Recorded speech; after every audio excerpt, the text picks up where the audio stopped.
Vamos a la palabra. Les invito a buscar en las Escrituras en 2 de Corintios capítulo 4, 2 de Corintios capítulo 4, para mirar los versos del 1 al 6. 2 de Corintios capítulo 4, versos del 1 al 6. Este es el último punto de la agenda que venimos predicando desde febrero. Ustedes recordarán que hablábamos de una agenda en términos generales de la iglesia, con base en la palabra, y habían varios temas.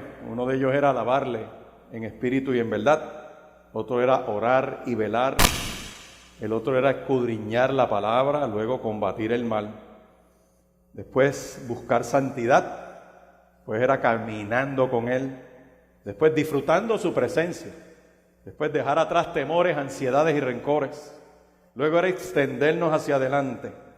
Y hoy nos toca proclamar su palabra. Amén.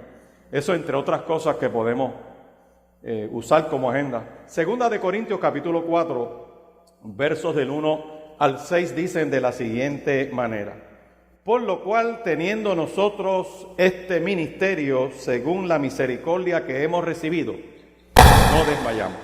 Antes bien, renunciamos a lo oculto y vergonzoso, no andando con astucia ni adulterando la palabra de Dios, sino por la manifestación de la verdad, recomendándonos a toda conciencia humana delante de Dios.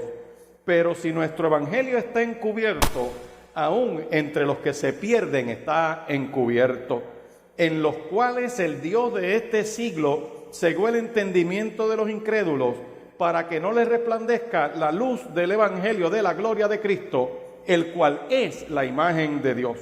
Porque no nos predicamos a nosotros mismos, sino a Jesucristo como Señor, y a nosotros como vuestros siervos por amor de Jesús. Porque Dios, que mandó que de las tinieblas resplandeciese la luz, es el que resplandeció en nuestros corazones para iluminación del conocimiento de la gloria de Dios en la faz de Jesucristo. Señor, te adoramos y te damos gracias. Te damos gracias porque tú eres bueno y tu misericordia es para siempre, y porque todo lo que respira en este lugar alaba y glorifica tu nombre. Suplicamos, Señor, que esta palabra cumpla el propósito para el cual la envías en esta hora, y que extiendas tus manos sobre tu pueblo y obres milagros y prodigios, bendición hasta que sobreabunde, y que si alguien no te conoce en esta hora sea hora de salvación. Señor, si hay algún enfermo en este lugar, sea sano en el nombre de Jesús. En el nombre poderoso de Jesús te damos gracias. Amén y amén. Se puede sentar. Y yo creo que una de las funciones importantes que se le ha encomendado a la iglesia es precisamente proclamar el mensaje de nuestro Señor y Salvador Jesucristo. Y como dice esta palabra poderosa, nosotros somos siervos de los demás por causa de Jesús. Dos cosas enfocamos de entrada en esta palabra, y tiene que ver con la función de proclamar la iglesia. La iglesia tiene muchas cosas de impacto en la humanidad, y por ejemplo, grandes movimientos de obra social. Aquí en Puerto Rico usted oye hablar de un hospital presbiteriano, por ejemplo. Oye la misma Universidad Interamericana.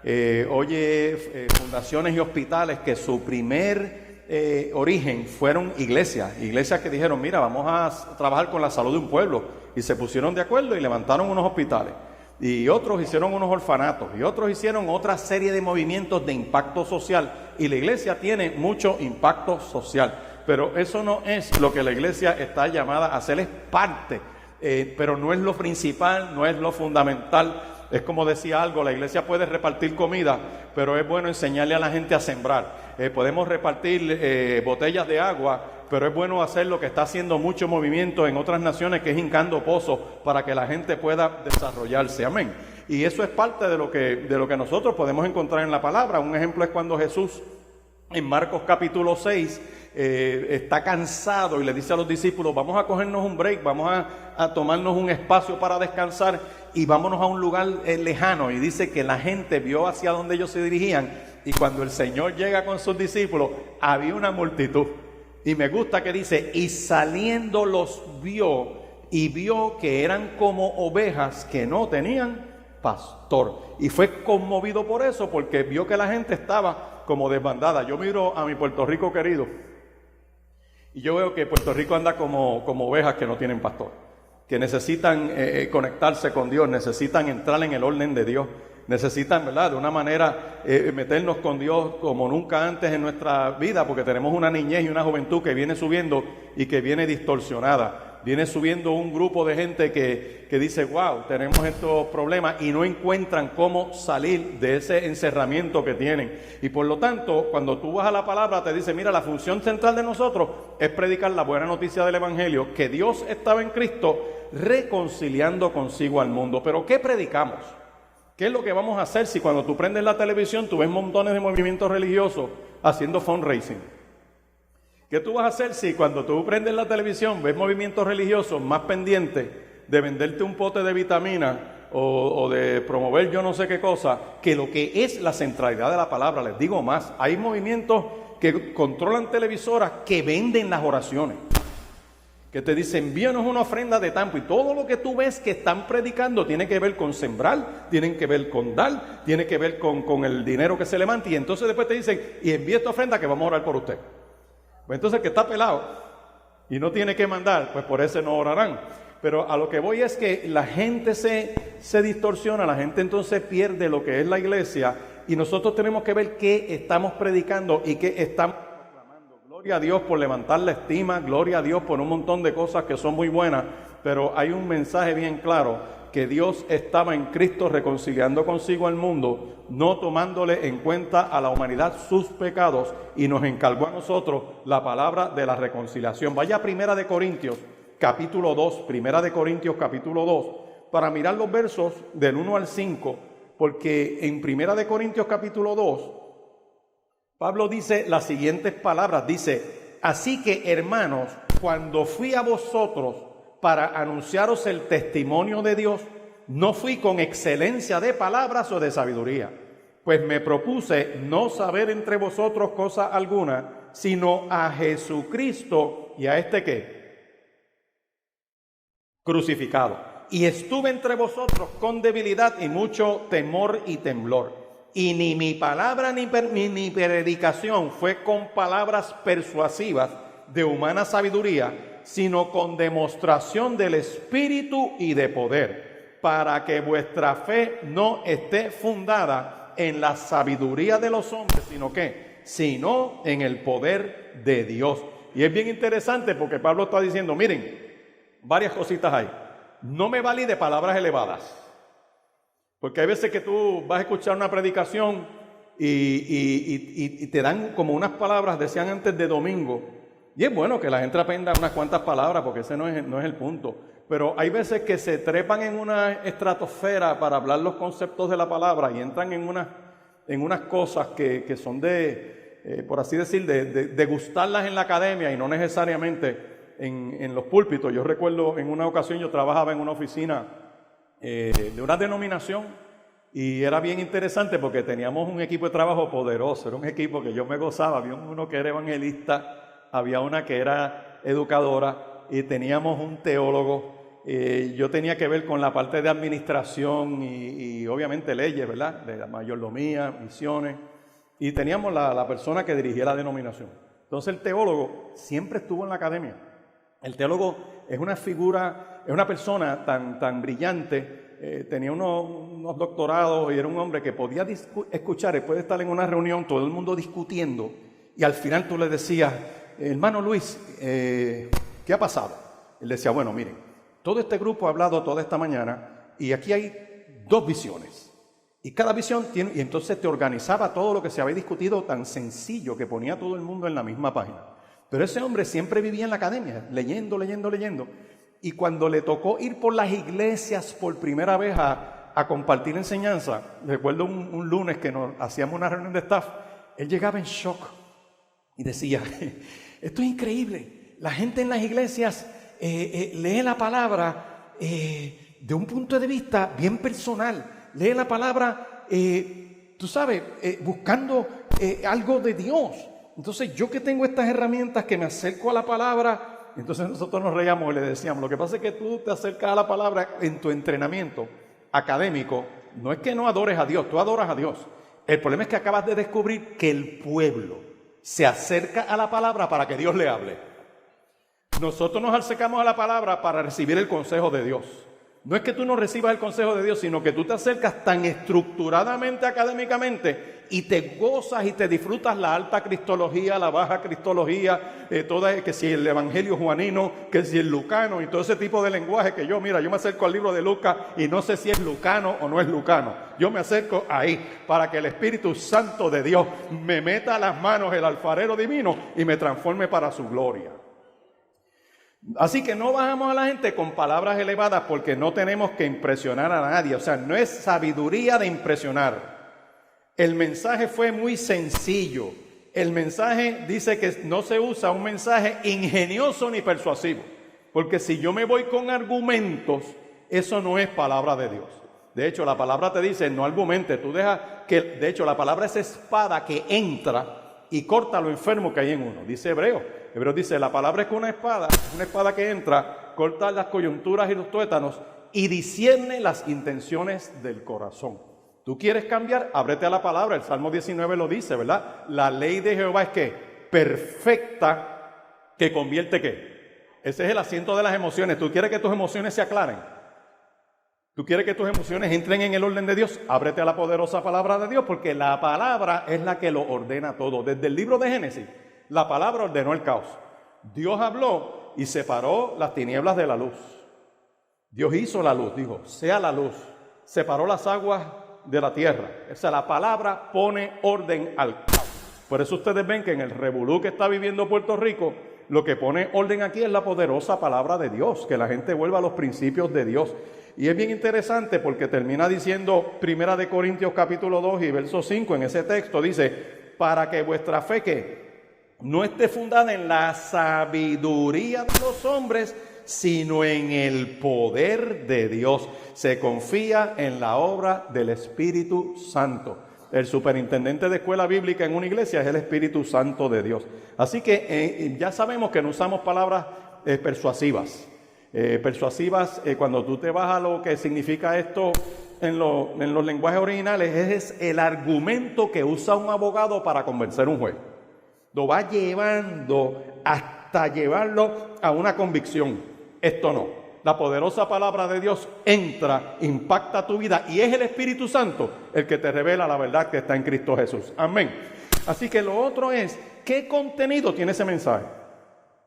Cuando tú vas a Hechos, vamos al libro de los Hechos para que tengamos bien claro lo que predica la iglesia en medio de este tiempo. En Hechos capítulo 2, versos 22 al 24. Hechos capítulo 2, versos 22 al 24, y ese capítulo 2 de Hechos es el primer sermón evangelístico registrado en las Escrituras en la iglesia. En Hechos capítulo 2, Pedro se para frente a los varones israelitas y le empieza a predicar lo siguiente, le dice, miren, Jesús Nazareno, varón aprobado por Dios entre vosotros con las maravillas, prodigios y señales que Dios hizo entre vosotros por medio de él, como vosotros mismos sabéis, a este entregado por el determinado consejo y anticipado conocimiento de Dios, prendisteis y matasteis por manos de inicuos, crucificándole, al cual Dios levantó, suelto los dolores de la muerte, por cuanto era imposible que fuese retenido por ella. Vaya ahora al verso 32, dice, a este Jesús resucitó Dios, de lo cual todos nosotros somos testigos. Así que, exaltado por la diestra de Dios y habiendo recibido del Padre la promesa del Espíritu Santo, ha derramado esto que vosotros veis y oís. Verso 36. Sepa pues ciertísimamente toda la casa de Israel que a este Jesús, a quien vosotros crucificasteis, Dios le ha hecho Señor y Cristo. Y es bien interesante esa fórmula, porque para que Jesucristo pueda ser nuestro Salvador, primero tiene que ser nuestro Señor. Aquí hemos invertido eso. Hay gente que ha pensado que Él me salvó y tienen un issue con que sea el Señor. Lo digo de otra manera. Se convierten, pero quieren hacer lo que les da la gana y no lo que Dios dice. Se convierten, pero quieren seguir viviendo su vida a su manera. No. Primero tiene que ser el Señor de mi vida y es mi Salvador. Esa es la fórmula, es Señor y Salvador. porque como es el Señor de mi vida, las cosas son como Dios dice y no como a mí se me antoja. Amén. Pero aquellos que les gustan las cosas más resumidas todavía, está Primera de Corintios capítulo 15. Mire Primera de Corintios capítulo 15, los primeros versos, y espero que tomen sus notas. Dice: además os declaro, hermanos, el evangelio que os he predicado, el cual también recibisteis, en el cual también perseveráis, por el cual asimismo, si retenéis la palabra que os he predicado, sois salvos, si no creísteis en vano. Y mire qué tremenda declaración de esos primeros dos versos, porque esos dos versos nos dicen a nosotros, la palabra hay que predicarla, pero hay que recibirla.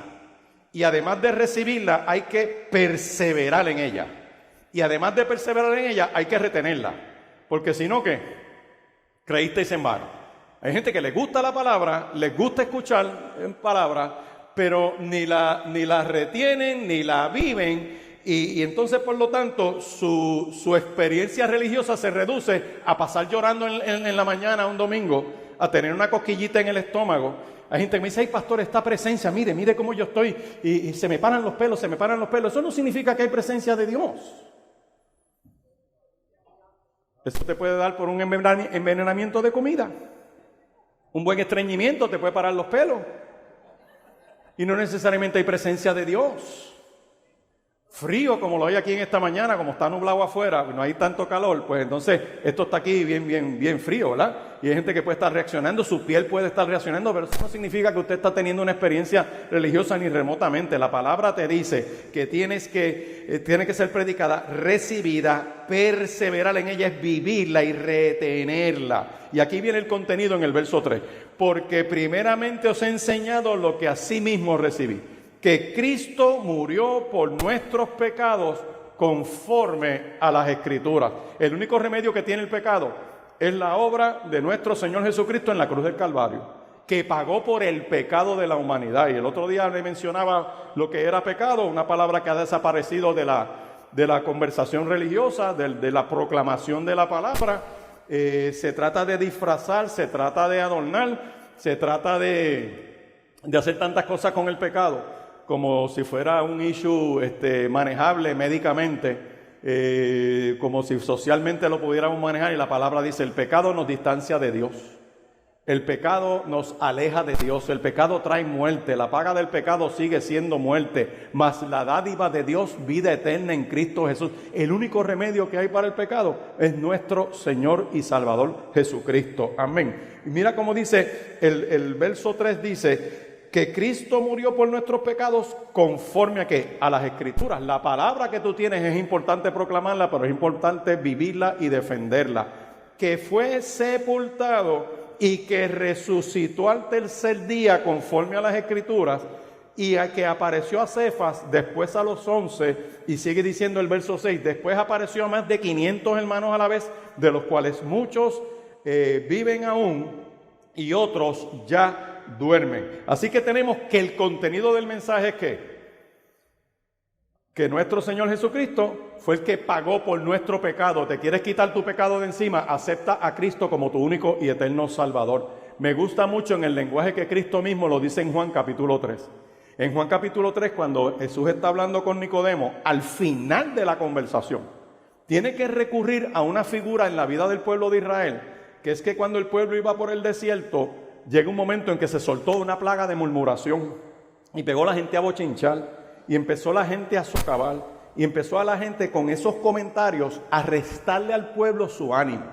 Y eso es uno de los problemas de la murmuración, que resta. No es solamente que hables mal de una persona, sino que uno de los efectos de la murmuración es que trae desánimo.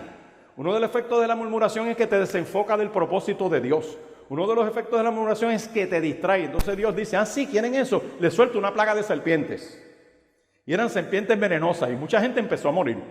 Y cuando el pueblo se dio cuenta que estaban en una plaga, salen corriendo a donde Moisés y le dicen: mira, Moisés, hemos pecado, hay una plaga de serpientes, esto no es normal que yo entre a mi caseta y haya ahí una víbora y mate a mi hijo, o un niño salga a jugar y una víbora lo mate.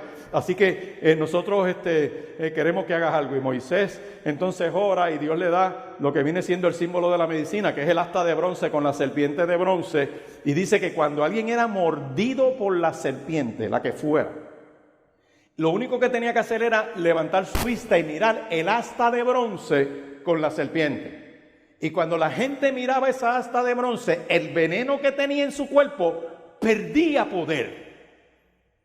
No morían. Y Cristo agarra esa figura y le dice a Nicodemo, Nicodemo, como Moisés levantó la serpiente en el desierto, así es necesario que el Hijo del Hombre sea levantado, para que todo aquel que en él cree no se pierda, mas tenga vida eterna. Por eso es que nosotros hablamos de la cruz, que obviamente es el Cristo que murió en la cruz. No es la cruz como un objeto, pero en parte de la tradición cristiana, por eso usted ve una cruz en algún sitio, como para, ¿verdad? Que una gente recuerde que en la cruz del Calvario Cristo murió por nuestros pecados. Pero ¿qué se metió en las iglesias? Sacaron la cruz y ponen la foto del pastor y su mujer. ¿Usted ha visto eso? Entonces de momento, olvídate de la cruz. No es que sea malo tener la foto del pastor y la mujer, pero eso no es parte. Eso tú lo puedes tener en tu oficina. Yo puedo tener la foto del nieto mío como la tengo allí, de mi nieta, glorioso, y me miro y me río a veces.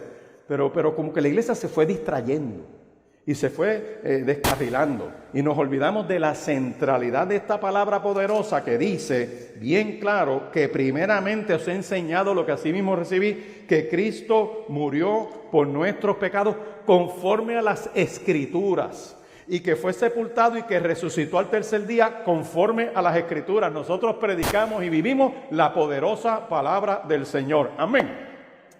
Pero aquí quiero decir algo más sobre lo que es proclamar la palabra. Ustedes se saben de memoria, yo les voy a decir la cita, pero usted se la sabe. Primera de Pedro, capítulo 2, versos 9 y 10, que dice: mas vosotros sois linaje real, nación, pueblo adquirido por Dios, para que anunciéis las virtudes de aquel que nos llamó de las tinieblas donde nosotros estábamos a su luz admirable. Nosotros que antes no éramos pueblo de Dios, ahora somos pueblo de Dios. El deber principal de cada miembro de la iglesia es proclamar la palabra, no necesariamente predicando así como lo está haciendo el pastor en esta mañana, pero lo primero que nosotros tenemos que hacer es predicar la palabra ¿cómo? Con nuestro estilo de vida. Nuestro estilo de vida es el mejor sermón que nosotros podamos predicar. Nuestra conducta es lo que dice, vaya a Mateo capítulo 5, Cristo en el Sermón del Monte, en el verso 14, dice bien claro que tú y yo somos luces en medio de este tiempo. Y como dice eso, mire cómo lo dice ahí, lo explica bien sencillito, con esa ilustración. Dice: vosotros sois la luz del mundo. Una ciudad que está sobre un monte no se puede esconder. O sea, tú pasas por el pueblo de Naranjito y miras el cerro y ves todas esas casas allí. Pasas por Yauco, te van por la carretera salen de entre Ponce hacia Mayagüez, en el sur, y tú vas a ver las casitas en el pueblo de Yauco. Eso no se puede esconder, eso está ahí. Cristo toma esa metáfora y dice: mira, de la misma manera que una ciudad está sobre un monte y cuando tú pasas no hay manera de que tú no la veas, de la misma manera nosotros somos luces que estamos alumbrando en este tiempo. Dice: ni se enciende una luz y se pone debajo de un almud, sino sobre el candelebro y alumbra a todos los que están en casa. Dice: así alumbre vuestra luz delante de los hombres, para que vean vuestras buenas obras y glorifiquen a vuestro Padre que está ¿dónde? En otras palabras, el mejor sermón tuyo es tu conducta. La mejor palabra que tú puedes predicar es tu estilo de vida, hacer las cosas correctamente, obedecer a Dios, ser un buen marido, ser un buen hijo. Si en algún tiempo se necesita un modelo de familia correcto, es en medio de este tiempo. Que el esposo sea esposo, que la esposa sea esposa, que los padres sean padres y más que eso, que los hijos sean hijos. Una de las cosas que nunca se copió en el Código Civil de nosotros, y ahora están discutiendo los códigos, había un artículo que decía que los hijos tienen el deber de obedecer a los padres. Y eso se borró en la ley. Y es interesante, ¿verdad?, que los padres puedan defenderse de eso. Hay un artículo, por si alguien lo quiere usar, en la ley 140 de Estados Provisionales de Derecho, de controversias en que los hijos no obedecen a los padres. Si quiere llegar a la hora que le da la gana, si quiere hacer lo que se le antoja, usted puede ir a un tribunal y puede pedir una orden, y en esa orden hay evaluaciones.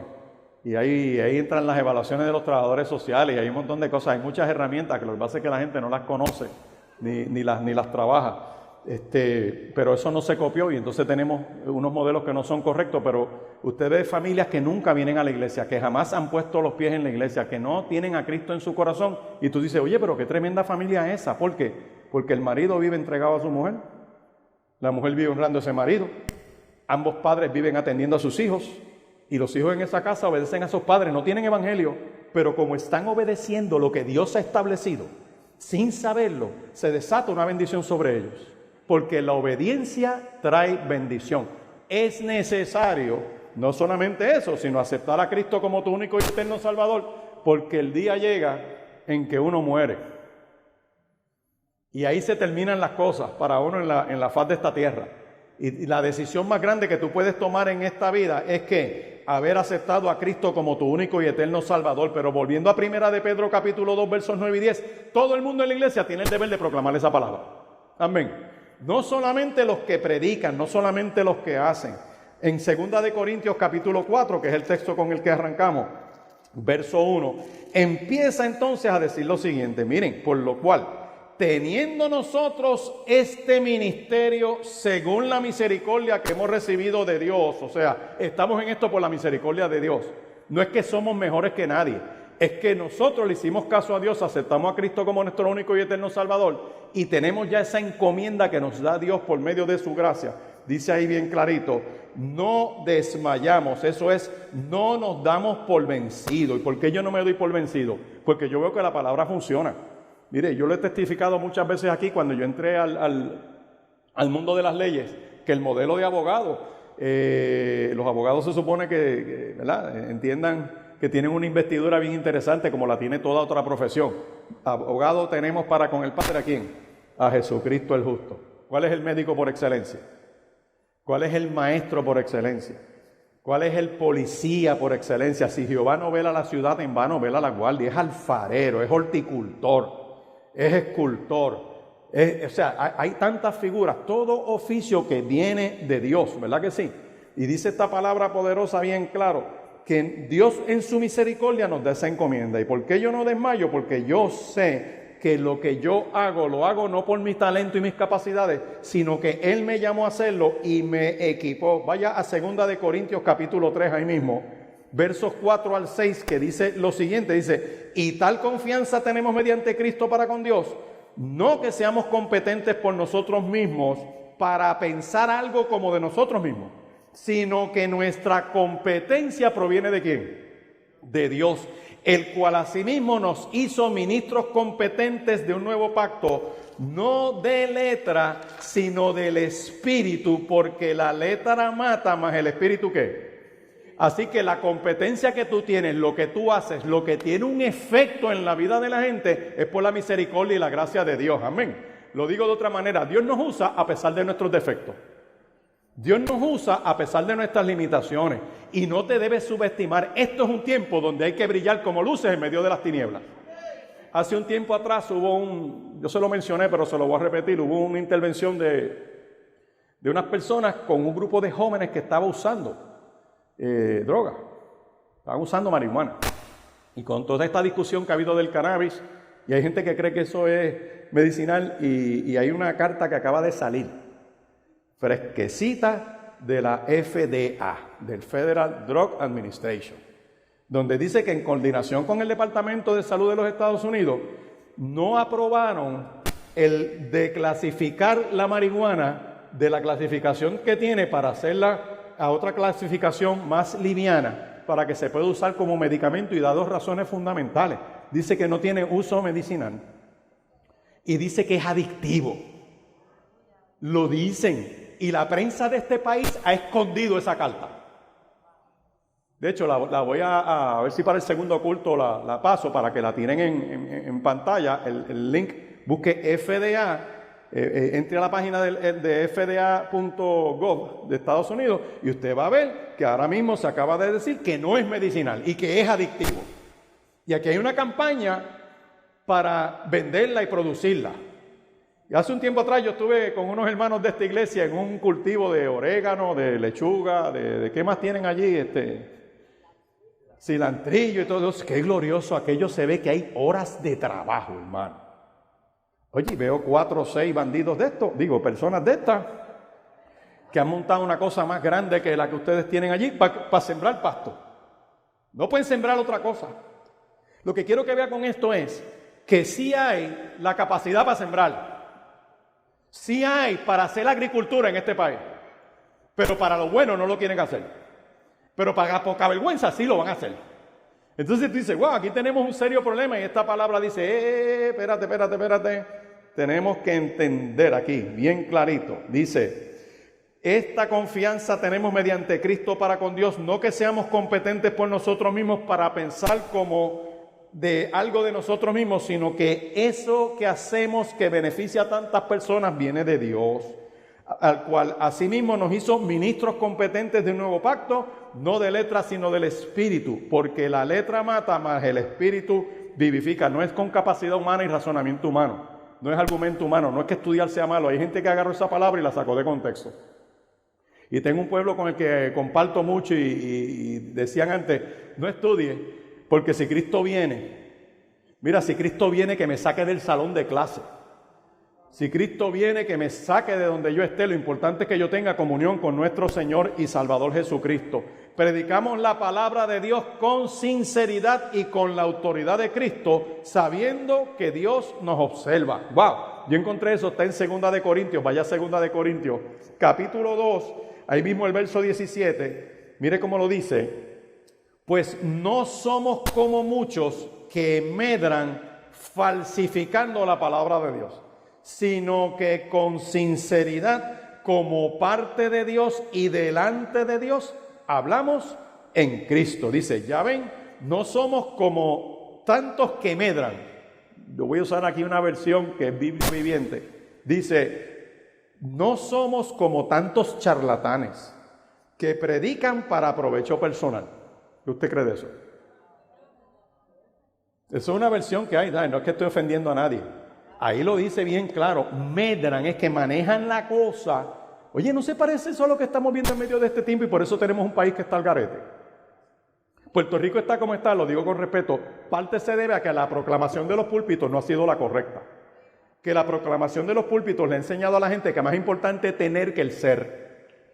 Le ha enseñado a la gente en un evangelio de aire acondicionado cómodo, donde está todo ahí, donde si tú tienes, Dios está contigo. Eso no es lo que dice la poderosa palabra de Dios. La poderosa palabra de Dios puede decirte, te dice a ti, que puede ser que tú estés enfermo, puede ser que tú estés pelado y Dios está contigo.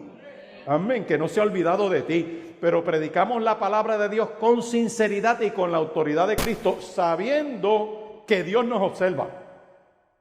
¿Cuántos recordamos que Dios nos observa?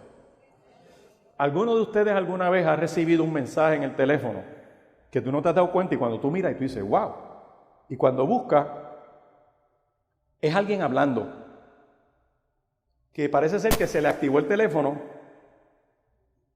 y no es que te dejó un mensaje, es que dejó lo que está hablando sin que quería hablar contigo. ¿Cuántas veces de ustedes acaban de hablar con alguien, terminan, estás haciendo algo y te vuelve y te suena el teléfono y dices, hello? La misma persona que te había llamado, se le activó el teléfono. ¿Cuánto les ha pasado eso alguna vez? Y no es que está hablando contigo y tú dices, adiós, espérate, es que se le activó. Tú y yo caminamos sobre la faz de esta tierra y se nos activa el teléfono y Dios lo está escuchando todo en el cielo. Eso es lo que dice ese texto. Dice, lo que nosotros hacemos, no nos olvidemos que Dios nos está mirando. Si lo quieres en el lenguaje del Salmo 33, dice que los ojos de Jehová recorren toda la tierra. Por lo tanto, y cierro esta parte, debemos cuidar lo que se nos ha encomendado. Es tan importante lo que tú haces porque la única oportunidad de salvación que va a tener gente es contigo. La única oportunidad que va a tener gente de recibir palabra de una u otra manera es a través de ti. Y por eso es la importancia de que tú estés en comunión, de que estemos todos en ese mover de Dios para que los que nos rodean tengan una oportunidad de salvación. No es casualidad donde Dios te plantó, no es casualidad donde Dios te sembró. Mire, uno de los errores históricos que tuvieron las denominaciones en un momento dado es que te decían que para tú servir a Dios tenías que dejarlo todo para servir a Dios. Eso yo lo puedo entender, pero no todo el mundo está llamado a hacer eso. Pero donde Dios te plantó, tú puedes ser de bendición. Donde Dios te tiene ubicado, tú vas a llegar a mucha gente. La humanidad con la que tú trabajes la gente. Es algo que yo no te puedo nada más que testificar por las experiencias que uno ha tenido en lugares de trabajo. Una de las cosas que hicimos, cuando entró a trabajar en un tribunal, yo descubrí que había una distancia entre los jueces y el personal. Era una cosa que era como que estaban en un mundo aparte. Algunos entraban a los sitios y no saludaban a nadie. No interactuaban con la gente se creía que los jueces eran como algo extraño, como que no tienen sentimiento, como que, o sea, es una cosa que cuando yo empecé a pastorear aquí hicimos un día de pasadía y abrimos esto aquí que viniera gente de diferentes sitios. Yo recuerdo una señora que me dice, ¿de verdad que usted juega? En aquel momento yo era juez. Y digo, sí, yo trabajo en el Tribunal de Apelaciones. Y ella me dice, con mucho respeto, me dice, ¿lo puedo tocar? Y yo, sí, señora, tóqueme. Déjeme abrazarla, y la abracé.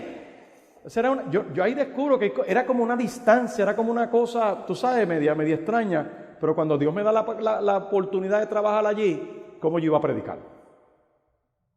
Con el estilo de vida. Le daba la mano a todo el mundo, saludaba a todo el mundo. Y eso me abrió unas puertas tremendas. Fue una bendición. Recuerdo que una vez viene una gente a casarse al tribunal y yo hago pues una ceremonia en un salón. Al lado estaba la oficina de los alguaciles y la puerta se había quedado abierta. Y yo, pues, ¿qué hice? Yo soy juez, pero yo siempre uso la palabra.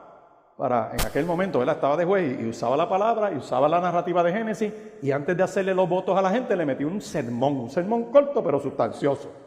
El hombre es esto en la palabra, la mujer es esto en la palabra, y ahí voy hablando y les iba dando los fundamentos bíblicos, porque hay que estar en el orden de Dios, y terminaba.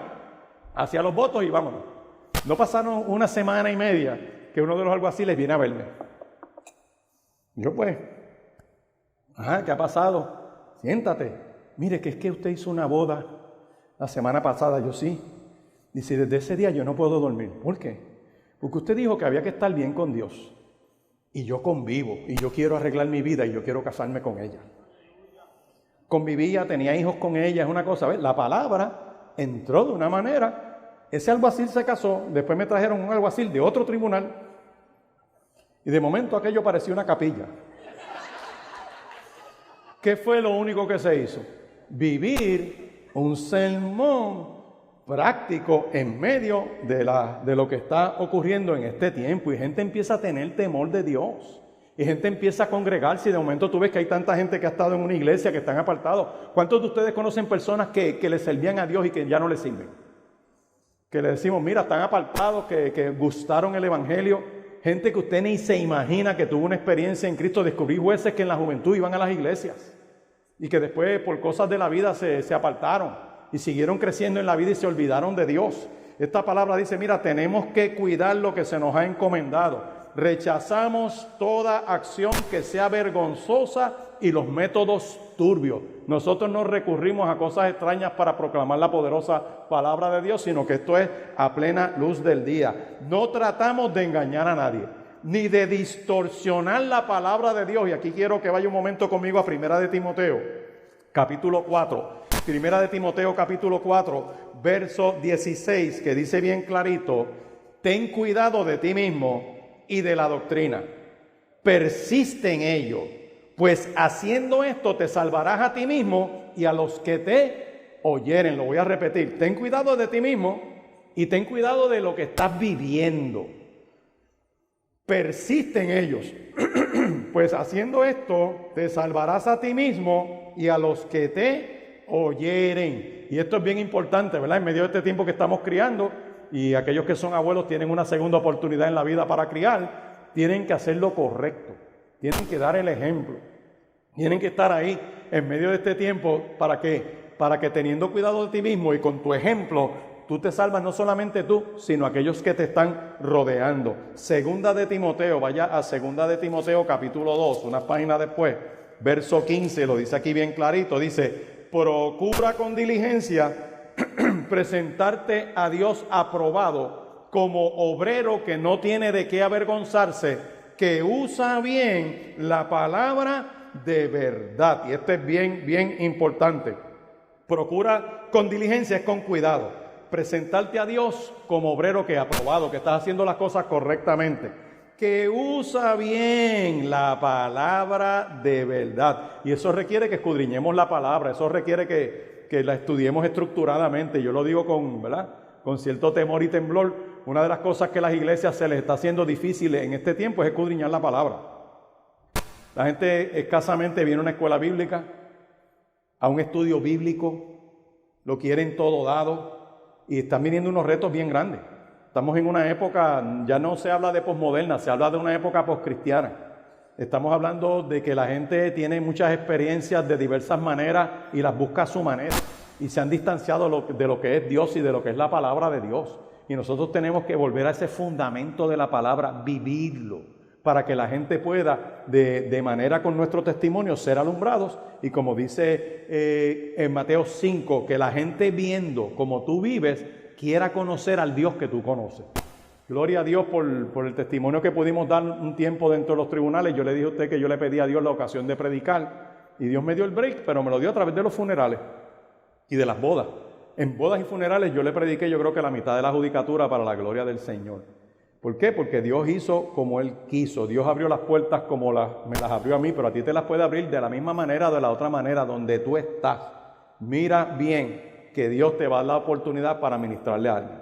Que con tu ejemplo tú lo puedes ayudar. Que con tu día a día tú puedes ser de bendición. Nosotros no predicamos acerca de nosotros mismos. Y eso es triste porque hubo una época en la historia de la humanidad que los movimientos predicaban como para su movimiento, para que la gente se convirtiera a su entidad o a su institución. Y no es eso. Nosotros tenemos que predicar la palabra para que la gente se meta con Dios. Dios los va a acomodar donde Dios los quiera acomodar. Eso es, nosotros tenemos que entender eso bien claro. Y la última parte de esta palabra, que está en Segunda de Corintios, vaya a Segunda de Corintios otra vez, capítulo 4. Segunda de Corintios, capítulo 4. Dice aquí bien clarito en el verso 6. Verso 5 dice, porque no nos predicamos a nosotros mismos, sino a ¿quién? A Jesucristo, vuelve la fórmula, como Señor, y nosotros como siervos por amor de Jesús. Esta parte es bien importante, que entendamos que somos siervos de Dios, que somos servidores y no que nos sirven a nosotros. Y se ha metido una estructura jerárquica en las iglesias que ahora todo el mundo aspira a una posición. Cuando yo empecé en el Evangelio no habían tantos apóstoles como ahora. Y el enfoque apostólico de este tiempo no es otro que es un enfoque jerárquico, es un enfoque de posiciones. Yo les he dado el testimonio otras veces, fui a un sitio en Bayamón que venden un café glorioso por allá, en la 167 arriba, ¿cómo se llama aquel centro? Está al lado de Panorama States, bueno, por allí, luego del templo que pastorea la pastora Nanette Torres. Y yo recuerdo que entro a ese sitio a tomarme un café, y hay un grupo en una mesa y dice, pastor, cuando yo miro, qué bueno, Dios los bendiga, echa para acá, yo voy ahora, me como mi café, voy para allá. Entonces me presenta, mira, escribano, este es el apóstol tal, este es el apóstol tal, eran todos apóstoles. Y yo me senté y empiezo a compartir con ellos, y qué bueno juez, y hemos oído de usted, y empezamos a hablar, y qué chévere. Y de momento cuando yo termino, le digo, bueno muchachos, me voy rápido de aquí antes que uno de ustedes se proclame Cristo. Porque donde hay muchos apóstoles juntos tiene que haber un Cristo, ¿verdad que sí? Así que a huir, me fui de allí.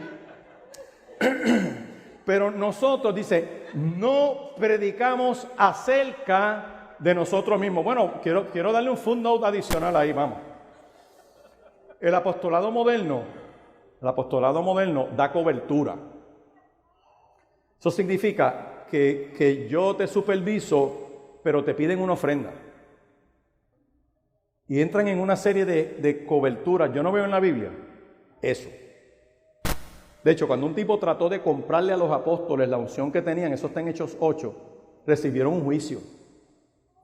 Entonces, lo que nosotros estamos llamados es que no nos predicamos a nosotros mismos. Predicamos a nuestro Señor y Salvador, ¿qué? Jesucristo. Amén. Dios hizo, aquí viene el verso 6, mire, Dios hizo que su luz brille en nuestro corazón para que podamos conocer la gloria de Dios que se ve en el rostro de Cristo.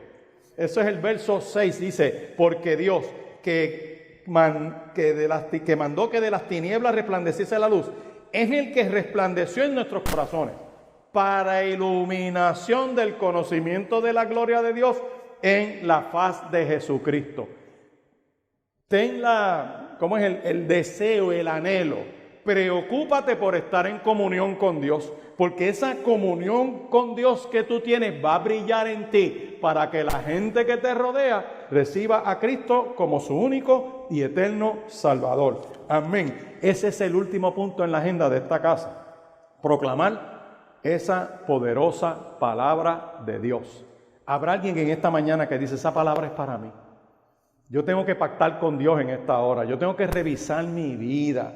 Yo mirando lo que dice 2 de Corintios capítulo 4, que sé que Dios en su misericordia me llamó y te dice algo más, te dice no desmayes, tú vas a perseverar, no importa lo que tú veas en tu familia, no importa lo que tú veas con tus hijos, no importa lo que tú veas con tus nietos, tú mantente fiel. Por eso es que nosotros desde el principio presentamos niños en este lugar. Y cuando presentamos niños en este lugar, lo que le estamos diciendo a la familia es, tú estás pactando con Dios para criarlos en el camino. Tú estás pactando con Dios para tratar de dar un ejemplo. Tú estás pactando con Dios para dejarle la mejor herencia que tú le puedes dar a tus hijos y a tus nietos, que no es otra cosa que tengas relación con Dios. Porque cuando tú mueras, tus hijos van a heredar lo que tú les des. Te guste o no te guste, van a heredar lo que tú tienes. Y hay gente que lo que recibe lo bota en nada. Muy pocos lo multiplican. Hay gente esperando una herencia para comprarse un bote. Y tú que no te comías ni un limber. Y ahora va a venir ese yerno glorioso a poner un bote con lo que tú dejaste. Y Proverbios te dice, ¿sabes algo? La mejor herencia que tú le puedes dejar a tus hijos y a tus nietos es que tengan temor de Dios. Es un tiempo de meternos con Dios como nunca antes. Es un tiempo de proclamar la palabra para que la gente no se distraiga. No pertenecemos a un club, somos parte del cuerpo de Cristo. Y aquí tiene que haber gente que diga, wow, yo de ahora en adelante entro en esa realidad de vivir esta palabra para con mi ejemplo poder anunciar el evangelio a otros. ¿Habrá alguien que pacta eso con Dios en esta mañana y dice, yo con mi estilo de vida voy a predicar? Qué bueno, Dios te bendiga, Dios te bendiga, Dios te bendiga. Eso es, tiene que haber gente en esta hora que diga, yo me rindo a Él. ¿Habrá esa vida? Esos que dicen yo, pónganse en pie. Yo tengo que hacer esta oración por ustedes para que Dios les dé la fortaleza, para que su Espíritu Santo nos afirme de que la competencia viene de Él, la efectividad de lo que hacemos viene de Él. Qué bueno.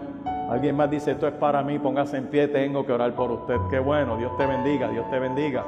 Dios te bendiga, que Dios te use con poder y con gracia. Eso es, que haciendo lo que estás haciendo puedas proclamar esa palabra con tu ejemplo.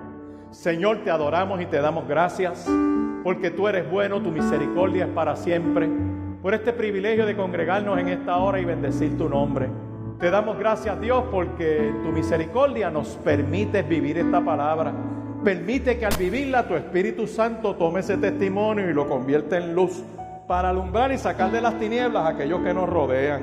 Mira, Señor, ayúdanos a mantenernos fieles en lo que es la proclamación de tu palabra, vivirla para tu gloria y que otros puedan convertirse a ti y aceptarte como Señor y Salvador para la gloria exclusiva tuya. Mira a estos que pactan en esta mañana y se ponen en pie.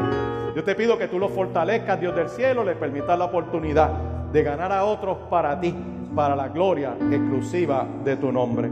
En el nombre poderoso de Jesús. Amén y amén.